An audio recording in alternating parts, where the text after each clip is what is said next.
हिंदू धर्म के पवित्र धार्मिक ग्रंथ रामचरितमानस को समाज को तोड़ने वाला बताकर शिक्षा मंत्री चंद्रशेखर ने पिछले दिनों नीतीश सरकार की खूब फजीहत कराई थी। चंद्रशेखर के विवादित टिप्पणी को लेकर जेडीयू और आरजेडी के नेता आमने सामने आ गए थे। सीएम नीतीश के लाख मना करने के बावजूद भी शिक्षा मंत्री चंद्रशेखर रामचरितमानस में लिखे गए श्लोकों पर लगातार सवाल उठा रहे हैं। आज एक बार फिर चंद्रशेखर ने कहा कि रामचरितमानस में जो कूड़ा कचरा लिखा है उसे अविलंब हटाना बेहद जरूरी है। हम अपने तरफ से कहें जी, जो शास्त्र में अर्थ लिखा हुआ है। अब प्रसंग आप बताओगे प्रसंग। हमने पहले कहा, इसलिए सूत्र अब पढ़ लिख गया है भाई।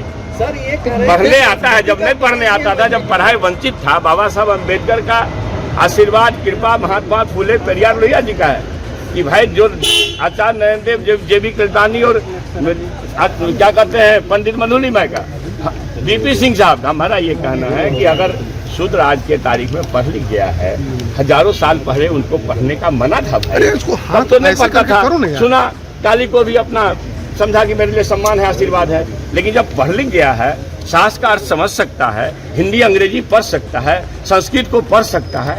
अब मान लीजिए कि आपत्तिजनक दी गई, अपमानजनक कही गई बातों को आशीर्वाद आप इसे बदलवाएंगे मंत्री जी, आप इसे बदलवाएंगे? मेरे क्षमता में है, मैं देश को चला रहा हूँ। जो देश को चला रहा हूँ, जो देश को चला रहे हैं, उनके सामने मैंने प्रश्न किया है, उनका ये काम है। हाँ, मैं ये मानता हूँ कि जो आपत्तिजनक अंश है, जिसको डॉक्टर लोहिया ने भी कहा है कि कुछ कचरे हैं रामचरितमानस में, कचरा को हटाओ, मगर कचरा हटाने में मोती मत फेंकना। भाई जब डॉक्टर लोहिया से हम बड़े आदमी है क्या? डॉक्टर भीमराव अम्बेडकर से बड़े आदमी है। रामायण मेला लगाते थे डॉक्टर लोहिया, लेकिन उन्होंने जो अपने किताब में लेखनी में कहा है कि बहुत अच्छी चीजें हैं, लेकिन रामायण मेला लगाने योग्य है, मगर कुछ कचरा को उसमें से हटाना चाहिए। इसीलिए बात। लेकिन मुख्यमंत्री आपके इस बयान से सहमत नहीं दिखते हैं। वो आप पूछिए ना, वो आप पूछिए, आपको लगता होगा, हमें तो नहीं लगता। लेकिन जदयू और मुख्यमंत्री के लोग सहमत नहीं है। अरे आपको लगता होगा, हमको तो नहीं दिखता। मंत्री जी, आपके विभाग में आप बार बार ट्वीट करके बताते हैं कि जो शिक्षकों की बहाली होगी, लेकिन सदन में उठाया, कह रहे हैं कि ऐसे जो लोग हैं वो सभी राजद में मिले हुए हैं और कहीं न कहीं इससे देश का माहौल खराब हो रहा है। आप जो बोले उसको फिर से दोहराइए। रामचरितमानस पे जो आपने सवाल है, देखिए आज के सदन में या महीनों के सदन में किसी को हैसियत नहीं है रामचरितमानस पर सवाल उठाने का। जो मैंने सत्य कह दिया है, कहाँ कुलचा की इसके मुंह बोली कहा था, आज इसको कहा था रामचरितमानस, कौन कह दिया आपको? बाहर भी आए, मैं कह रहा था आप थे सदन की कार्रवाई में, बाहर उन्होंने आके नहीं सदन की कार्रवाई में आप थे, झूठ बोल रहे हैं। बिल्कुल हम देख रहे हैं, उनको हिम्मत है तो अभी उठावे ना, शास्त्र सम्मत बातें बना दिखा व्यक्ति हूँ। मैंने पहले ही कह दिया कि शूद्र भी अब पढ़ लिख गया है भाई। अब ज्ञान बांटने वाले लोग को चुनौती है।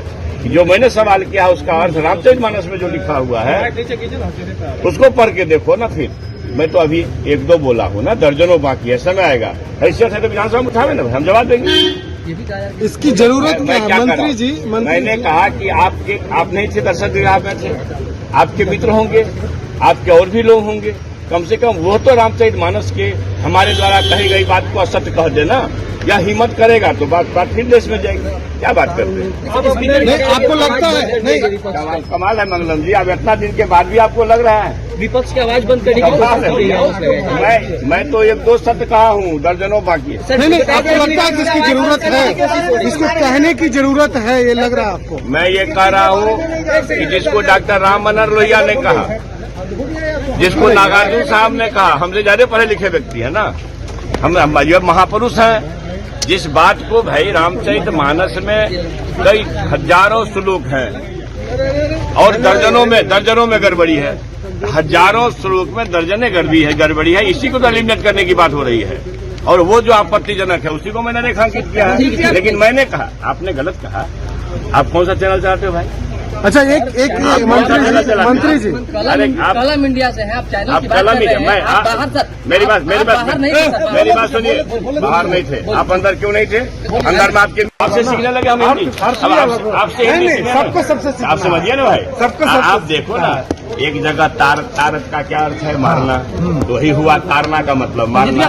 लीजिए ना, अब आपसे सीखने की जरूरत नहीं है। नहीं कहीं मनुपंथ से सीखने की जरूरत है। सर क्या अम्बेडकर साहब से सीखेंगे? उन्हीं को आज भी समझाने लगे आप लोग ना।